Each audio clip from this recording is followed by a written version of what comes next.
మహారాష్ట్రలో count down మొదలైంది. ప్రచార హోరు డబుల్ అయింది. అందులో మన పొలిటికల్ స్టార్స్ క్యూ కూడా ఎక్కువైంది.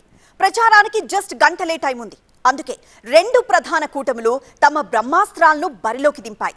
అందులో మెయిన్ రోల్ మన తెలుగోళ్లది. పథకాల అమలులోనూ ప్రజల మనసులను గెలవడంలోనూ తెలంగాణ రోల్ మోడల్ అంటూ మహావికాస్ అఘాడీ నుంచి ఒకరు బరిలోకి దిగితే, ఛత్రపతి శివాజీ నడియాడిన నేలపై నుంచి చెబుతున్న మహాయుతితోనే సనాతన ధర్మ పరిరక్షణ అంటూ మరొకరు రంగంలోకి దిగారు. మరి ఎవరి పంచ్ మహా ఓటర్లను ఆకట్టుకుంది?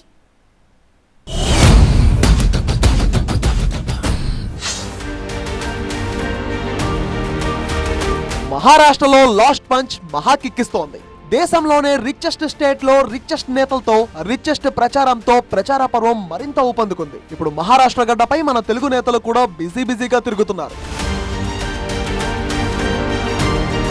బీజేపీ మహాయుతి, కాంగ్రెస్ మహావికాస్ అఘాడీ మధ్య నువ్వా నేనా అన్నట్టుగా ప్రచారం పరుగులు పెడుతోంది. సర్వే రిపోర్ట్లన్నీ వార్ వన్ సైడ్ ఉందని చెబుతూనే మహాయుతిపై మొగ్గు చూపుతున్నాయి. దీంతో 0.1% కూడా ఛాన్స్ తీసుకోకూడదని రెండు కూటములు భావిస్తున్నాయి. అందుకే తమ అమ్ముల పొదిలో ఉన్న బ్రహ్మాస్త్రాలన్నీ సంధిస్తూ ఓటర్లను ఆకట్టుకునే ప్రయత్నం చేస్తున్నాయి ఈ కూటములు. ఈ నెల 20వ తేదీనే పోలింగ్, అంటే ప్రచారానికి ఇంకా కొన్ని గంటలే మిగులుంది. ఈ నేపథ్యంలో ఇటు ఏపీ నుంచి deputy CM Pawan Kalyan already ప్రచార పర్వంలో దూసుకెళ్లిపోతున్నారు. పవన్ కళ్యాణ్ పాలజ్లో ప్రసిద్ధ వినాయక ఆలయంలో ప్రత్యేక పూజలు నిర్వహించి మహాయుతి కూటమి అభ్యర్థి శ్రీజయ చౌహాన్ కు మద్దతుగా ప్రచారం చేపట్టారు. ఎన్డీఏ అభ్యర్థులకు మద్దతుగా పవన్ కళ్యాణ్ 5 సభల్లో 2 చోట్ల రోడ్ షోలో పాల్గొంటారు. డెగ్లూరులో శివసేన అభ్యర్థికి మద్దతుగా ప్రచారం చేశారు పవన్ కళ్యాణ్. జనసేన రాజకీయ సిద్ధాంతాలను శివసేన నుంచే తీసుకున్నామన్నారు పవన్. శివసేన, జనసేన రెండు పార్టీలు సనాతనాన్ని పరిరక్షిస్తున్నాయన్నారు. బాలాసాహెబ్ ఠాక్రే నుంచి తాను ఎన్నో విషయాలు నేర్చుకున్నా అన్నారు పవన్ కళ్యాణ్. शिवसेना और जनसेना दोनों ही सनातन की रक्षा के लिए समर्पित सेनाएं हैं। जनसेना के साथ मूलभूत सिद्धांतों में से एक सिद्धांत प्रांतीय हित के ध्यान में रखते हुए राष्ट्र हित की भावना, प्रांतीयवादाన్ని విస్మరించిన జాతీయవాదం.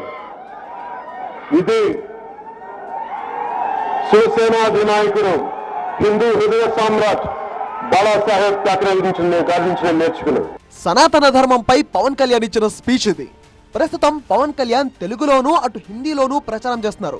ఎక్కువగా తెలుగు వారున్న ప్రాంతాల్లో పవన్ కళ్యాణ్ ను బరిలో దించింది బీజేపీ. తెలుగు ప్రజల్లో పవన్ కళ్యాణ్ కు ఉన్న క్రేజ్ ను వాడుకొని అక్కడ బాగా ఓట్లు రాబట్టాలని బీజేపీ భావిస్తోంది. దీంతో పాటు తిరుమల లడ్డూ వివాదం సమయంలో సనాతన ధర్మం పరిరక్షణ కోసం ఆయన చేసిన వ్యాఖ్యలు దేశవ్యాప్తంగా వైరల్ అయ్యాయి. ఇది కూడా తమకు ప్లస్ అవుతుందని కమలనాథుల అంచనా.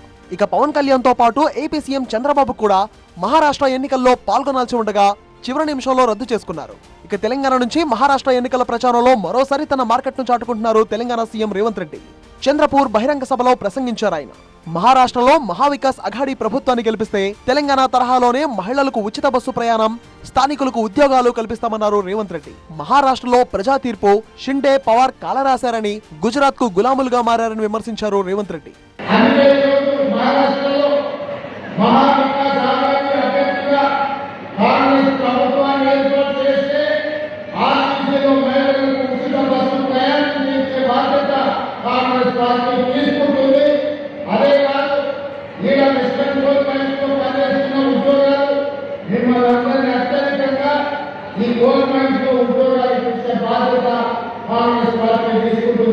మహారాష్ట్రలో 2 రోజుల ప్రచారంలో భాగంగా రాజురా, డిగ్రాస్, వార్దాలో రోడ్ షోలో పాల్గొంటారు సీఎం రేవంత్ రెడ్డి. అయితే చంద్రగిరి సభకు వెళ్తున్న క్రమంలో సీఎం రేవంత్ రెడ్డి వాహనాన్ని పోలీసులు తనిఖీ చేశారు.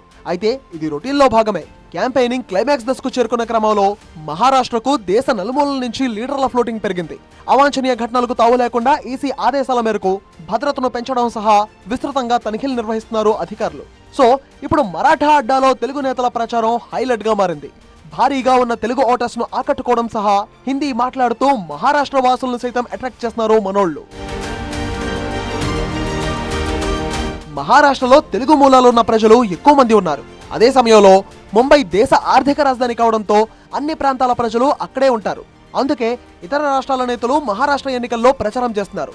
మహారాష్ట్ర అసెంబ్లీలో గెలవడం రెండు కూటములకు అత్యంత కీలకం. జాతీయ రాజకీయాల్లోనూ మహారాష్ట్ర ఎన్నికల ఫలితాలు కీలక మార్పులకు కారణమవుతున్నాయి అనే ప్రచారం జరుగుతోంది. ఇలాంటి సమయంలో ఎలాంటి చిన్న అవకాశాన్ని వదులుకోకూడదని తెలుగు ఓట్లను కైవసం చేసుకునేందుకు రెండు కూటములు తెలుగు నేతలను ఇప్పుడు రంగంలోకి దింపాయి.